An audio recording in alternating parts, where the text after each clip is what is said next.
Hey guys, what's up? This is your boy Hackmack. Thank you for coming to Twilight Intel. Today is a very special video because it is one of my favorite card games that I've been playing for about 5 years. That just recently got a reboot. If you don't know what it is Cardfight Vanguard. This game's been around for about 5 to 6 years now, and if you have played it, as you can tell, you probably know who's on the screen. Um, just to give a little detail, this is one of my favorite main characters, my favorite unit, my favorite clan that I will be going to. I'm going to be doing a deck profile that I recently just topped in a 3-box local tournament. I made top four. We split top four. Got second place. I think out of like 22 people, it wasn't that big, but it still was a great time playing in my very first local event for a very long time. Because with the reboot and everything, I had to wait a while before the set dropped, and I'm very glad to have my deck finally complete to the best of my knowledge. For right now, this is what I feel is the best deck out there, and I feel like one of my deck build is very good for this current format.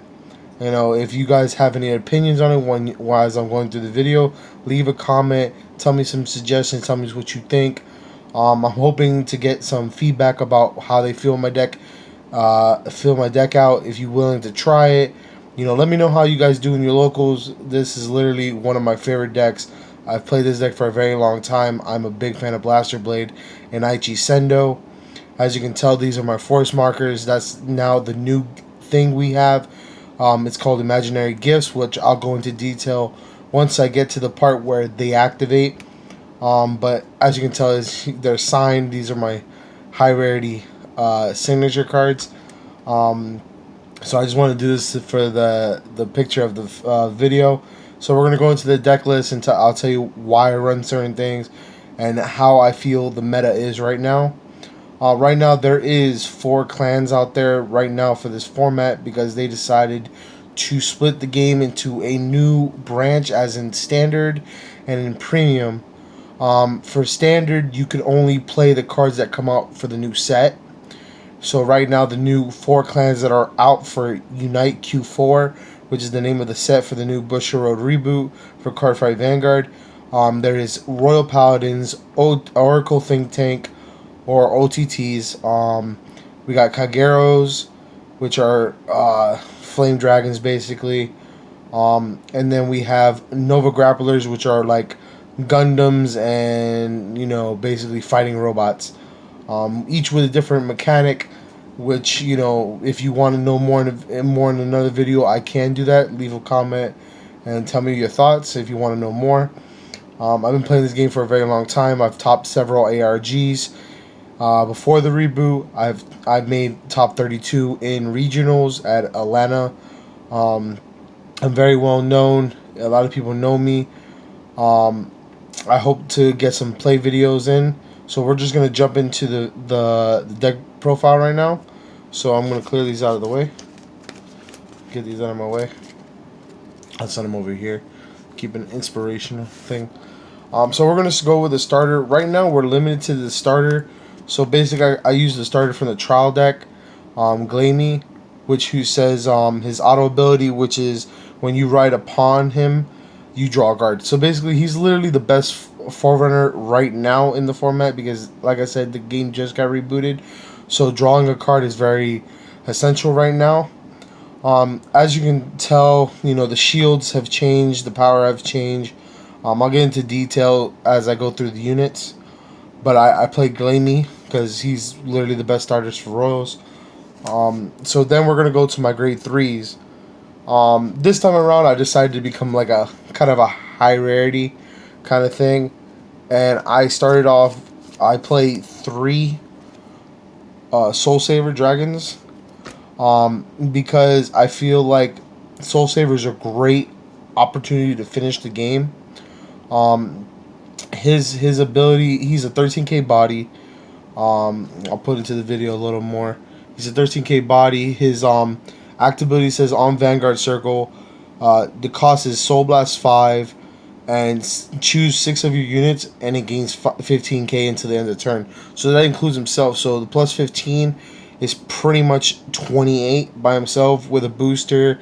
You know, it can be, which new boosters are, instead of 7k, they're 8ks now, as you'll see through the video. So 8 plus 15 is literally 23. 23 plus 28 is, I believe, 51, around there. So it's a high columns, and that's not including your vanguard attack. That's also including your rear guards, who also become 30k plus 30k columns. So you get pretty much high numbers, and that's what Royals do. They swing hard. And you know, you can refill the soul, because it says when it attacks, you may soul charge once. So you take the top card of your deck, you put it underneath the card, which builds soul. For you guys can, you know, pretty much do it all over again. And I'll do some. I'll show you some plays that I did that helped me win a couple of games. But I played 3 Soul Saver Dragons, and then I'm pretty proud of this. I just need one more SVR, which is the new SP. But I play 4 Kingdom Knights Alfred. This deck is pretty much counterblast heavy, and for right now they did not give us a way to unflip damage or counter charge, which is the new saying for it. So if you look through my deck, you'll notice that I don't play a lot of counterblast heavy units. But the Kingdom Knights Alfred is an amazing card. I play 4 of it. It's one of my main starting off vanguards that I ride onto, which starts to give me imaginary gifts. So basically, the imaginary gift ability is pretty much once you ride a grade 3, there are 3 different gifts, which are Force, Excel, and Protect. Protect pretty much gives you a basically a perfect guard, which I'll show you what a perfect guard is in a little bit. But it adds it to your hand. Force says you choose any of the 6 rearguard circles, and you pretty much give that circle and any unit on top of it 10k, and the circle, the power stays there. The gift stays there for the remainder of the game. There's no way to get rid of it right now. And then Excel pretty much says, which are like Nova Grapplers, they say pretty much say in the front row you add an additional circle, and that means instead of having 3 rearguards, 3 units that attack, you pretty much have an extra one, and it gains 10k. So they open it up at a circle. But Royal Paladins play Force, which, like I said, is out of the 6 circles, which is the Vanguard circle and the 5 rearguard circles. You can play it anywhere you want, and it gives that unit an extra 10k. So basically, this will make 23 because of the additional 10, which is a nice little twist. I like it. I understand why they're doing it. I like the little bit of a power creep. It's not too bad. It's actually really balanced so far from what I liked. And the game's pretty much rock, paper, scissors, shoot at the moment. But we'll get back to what Kingdom Knights Alfred does. He does, so active ability on Vanguard Circle, once per turn. You counterblast 1. You search your deck for choose up to 1 Blaster Blade, which I will show you. You choose one of him, which I know he's a little bit shiny. But you search for one of these, and you pretty much get to call it out to rearguard circle, and it's pretty much, and you shuffle your deck, and pretty much you get a unit for free. Basically, that unit for free onto the board, so you can not use the cards in your hand to call units. So basically, it keeps your hand at a good size. It also has an additional effect, which is continuous on Vanguard Circle. It says during your turn, if you have a Blaster Blade on your rearguard circle, it gains an additional 10. So early game, I would like to ride him. I counterblast 1. I search for a unit, because they're going to attack my rearguards. Because they're going to think that I run a big counterblast heavy deck, which a lot of people think Royals is going to, which Royals do kind of play a big heavy counterblast deck. But I figured a way around it, and I really like this build, which I'll get into detail a little bit later. The Alfred is really good to ride first, just to get the pressure on to hit high numbers and everything. And then you pretty much can finish it with Soul Saver, which, we all know what he does. He gets 15, pretty much 30k to each column, and just swing for ridiculous amounts of numbers. So we're going to go down to the next part. We're going to do the grade 2s. So we play 3 Arcana, High Dog Breeder Arcana, which says auto. Vanguard or Rearguard Circle, it says when placed, you counterblast 1, search your deck for up to 1 Pongle, and call it to the Rearguard Circle, and you shuffle your deck. So pretty much this, when you play her, Vanguard or Rearguard Circle, you counterblast 1, and you literally search out this guy, which I'll show it to you. You search out this grade 1, and I won't say his effect right now, but you call him out, and you basically got a free unit. And her other additional skill says during the battle, this unit was boosted by a high beast. She gains an additional 3k. So she's pretty much 13k body with an AK booster is 21, which is a magical number. If you have a force marker, that makes 31. So those numbers are really good, and you don't even have to use her counterblast early, because literally you're going to be playing high beasts. Well, at least in my build. So that means you're constantly going to get the 3k. So she's always either going to be 20 or 21, or 30 or 31. So she's a great rear guard. The reason why I run her at 3 is because, you know, I realize that I don't want to be super counterblast heavy, and there's other units that I like in this deck that can really combo well with her, because she does get you a free unit that will stay for the rest of the game. So she's really good. So I run her at 3.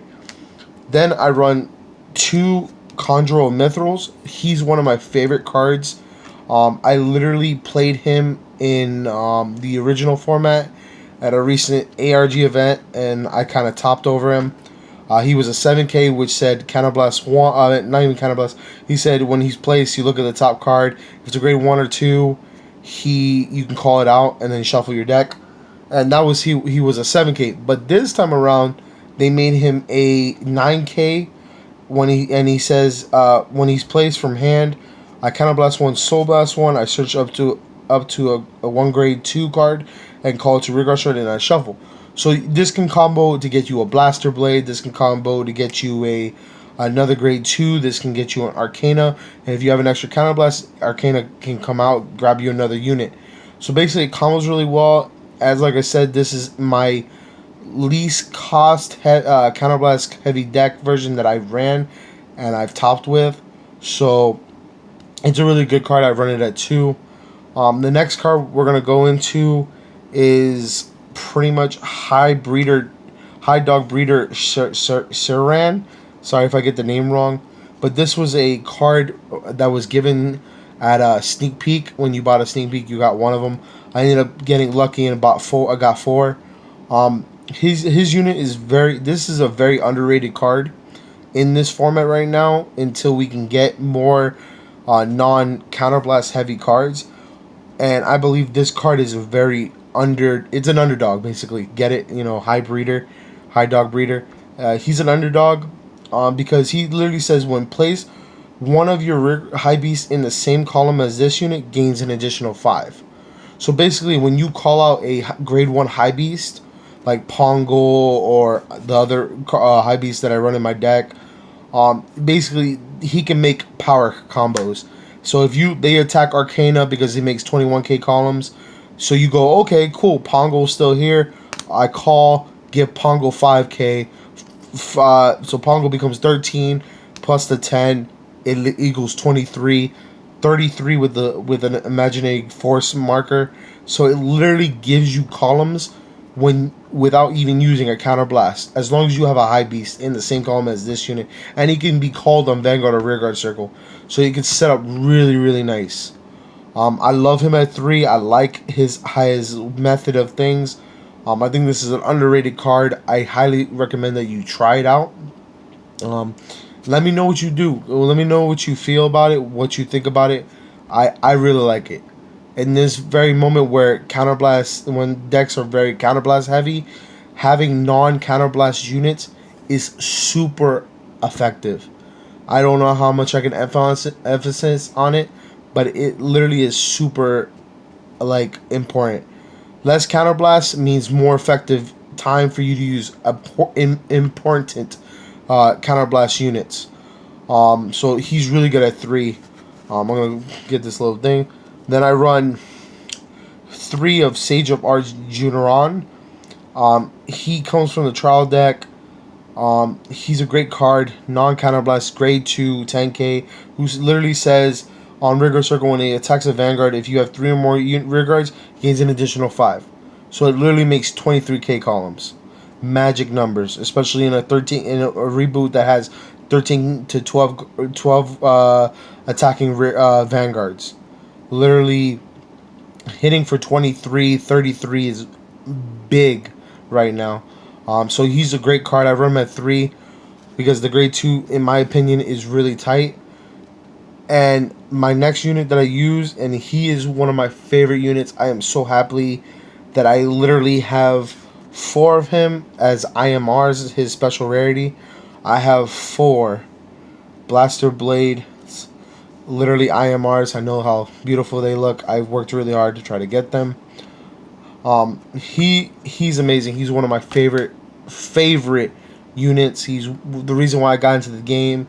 He's the reason why I enjoy playing Royal so much. I am considered the Blaster God in my group, or the Blaster Blade of my group, the Aichi Sendo, because I really love this card. I'm so happy that I have it, and I love what they did with him. I love his new effect. I love that he's finally at 10k. I think he's fantastic. His new ability says on continuous on Vanguard Circle. If you have 4 or more rear guards, this unit gets a crit. And then we'll talk about that a little bit more.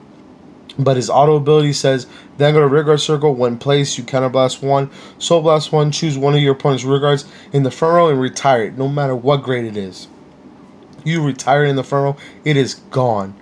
It's great. It's very situational. I barely even use the popping ability unless there's a Silent Tom or something from a Nahalem or a Berserk Dragon or anything. I just pop it, get rid of it, force my opponent not to be able to intercept.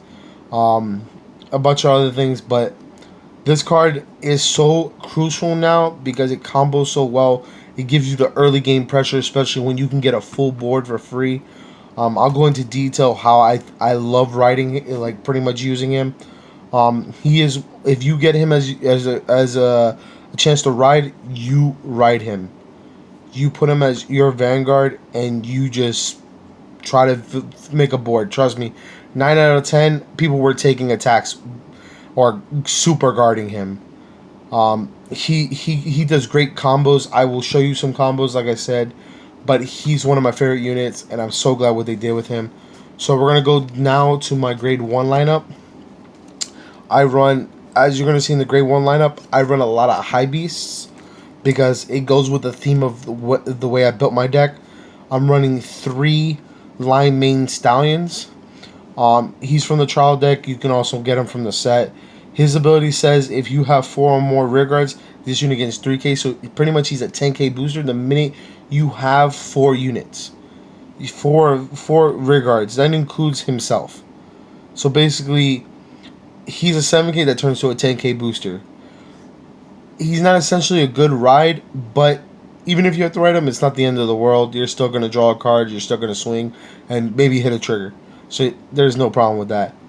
But he's a great booster behind the Vanguard. He makes 20k columns, he makes 23 columns, especially behind Arcana.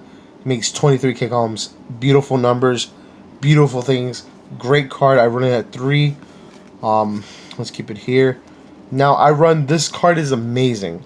For right now, and it works very well. I run 4 Pongo.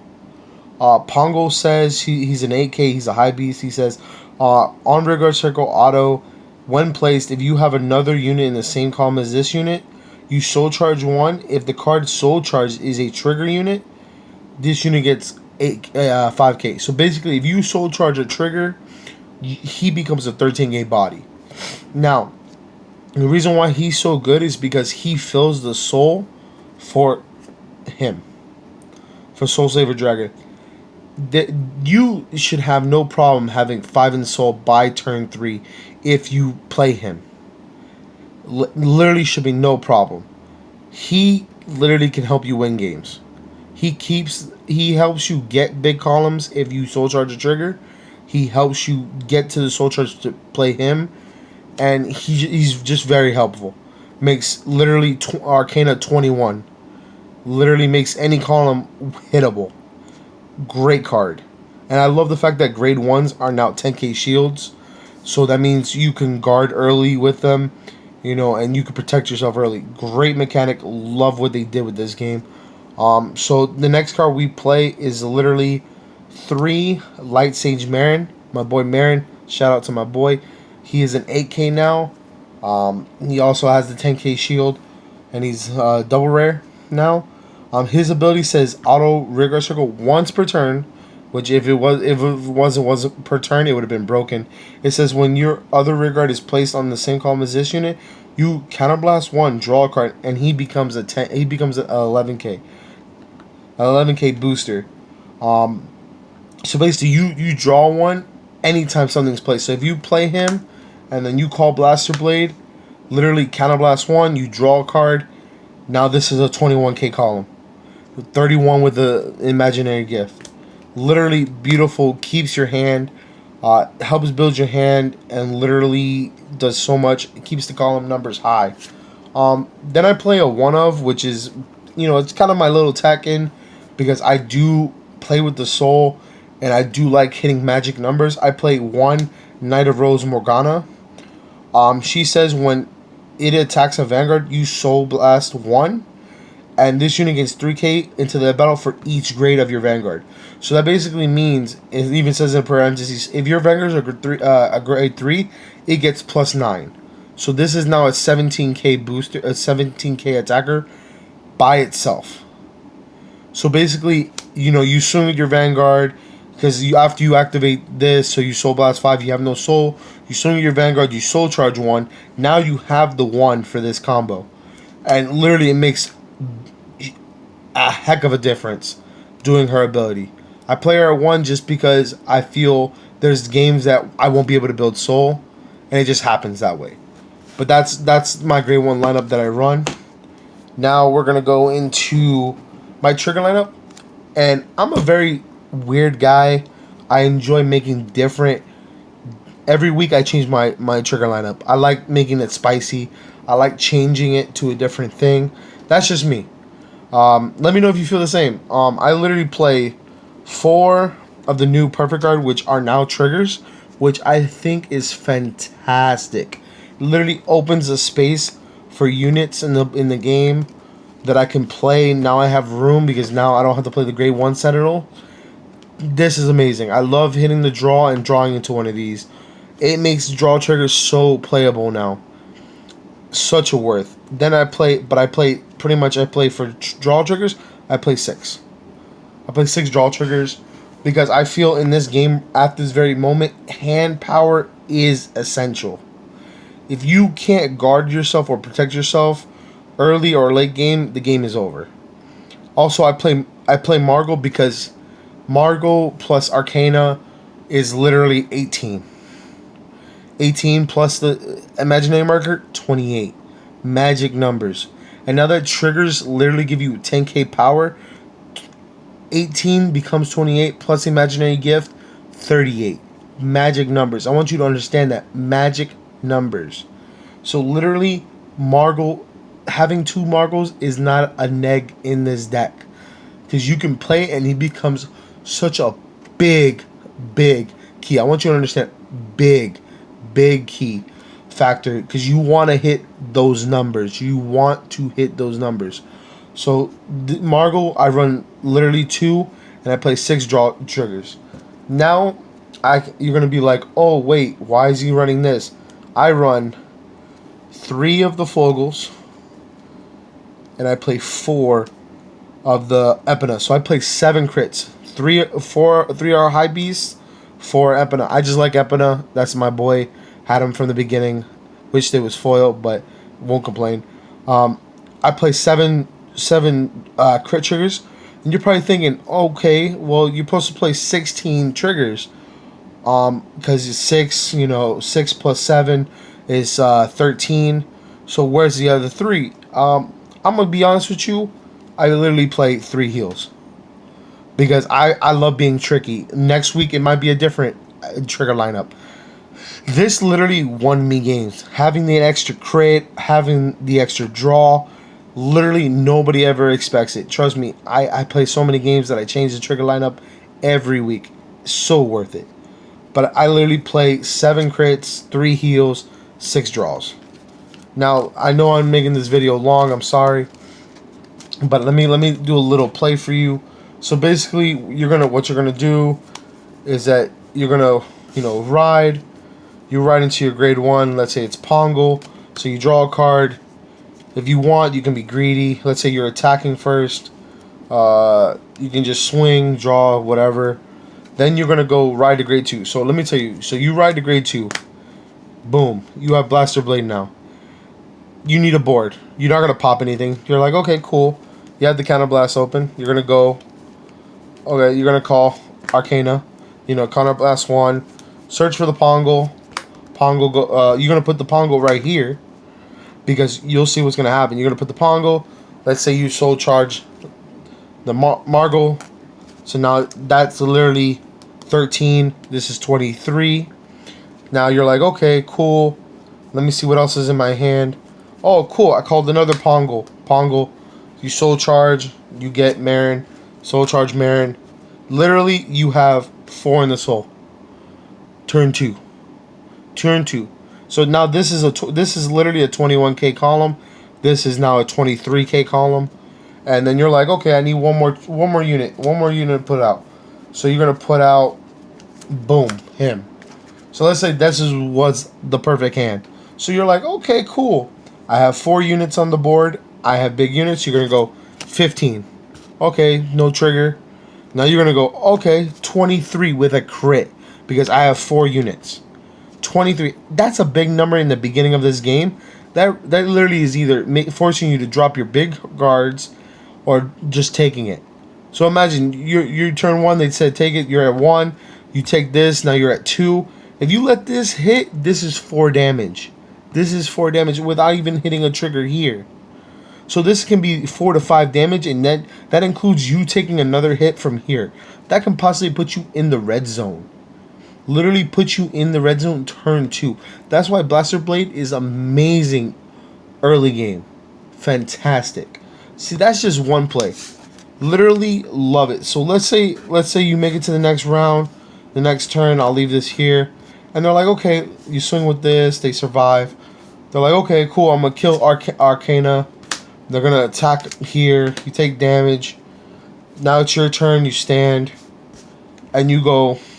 Cool. You're not gonna ride Soul Saver first. You're gonna ride King of Knights Alfred. Now you get your image area. So you're like, okay, cool. Where am I gonna put this? I'm gonna put this right here. Alright, so you're gonna do Counterblast 1. Well, first of all, let's say you have a Marin and you have an extra, like 2 extra Counterblasts. You go Marin, then you go, okay, cool, Counterblast 1 again. Call this out. Counterblast 1, you draw a card. Now this is now 11k. This now gets plus 5 because of his ability. So this is 25 plus 11, 36. 36 right there. Now this is literally 21, 31 because of his ability. That's without even an imaginary gift. Then let's say, like I said, perfect world, perfect time. You have the Pongo still there. You call him, play him, skill, give the Pongo 5k. This now made a 23k column. 23. So now even if they hit the 10k trigger for their Vanguard, you're still hitting. You're at 23 now. Like I said, these are perfect numbers. You only used maybe 2 Counterblasts this turn because of the fact that you got a free card from him. You draw a card from him. He gets big. So you just plus 2 cards this turn. And then you literally played him for free, who gives him a power boost. That is fantastic. Now if they decide to attack, blah blah blah. Now you go on the defense. You swing, whatever. You do all this basically. Then they're like, okay, I'm gonna attack the Blaster Blade. Cool, get rid of the Blaster Blade. Oh, now I have him. I'm gonna guard with 10k. Okay, boom, done. Your turn comes again. You take the hit. He doesn't hit a crit. Goes to your turn. You just happen to have it. Ride the Soul Saver. Skill, imaginary gift. You're gonna give it right here. So now you're like, okay, cool. We're gonna finish the game. How many in soul? 1. We're gonna put this here. So 1, 2, 3, 4, 5, 6. 6 units in the soul. So you're like, okay, cool. Let me set up the board. I have, you want to call Arcana without using Counterblast. 21, now it's 31. And let's say you had, him in hand. Boom, skill, Counterblast 1, draw a card, whatever. So then you go, okay, school. I'm going to Soul Blast 5, give everything 15. So now this became 21, 31, plus 30, 61. This is 15, 25, 36, plus another 30, 66. And then you got this is 21 plus 30, 50, 51. 51, 61, and literally 66. They're not living. These are the plays that you can make, literally without even being crazy about it. And you're not even wasting hand, literally. This is why I love this deck. I can't wait for the future builds that we have for this deck. I'm sorry that it took so long. I'm going to leave it with this.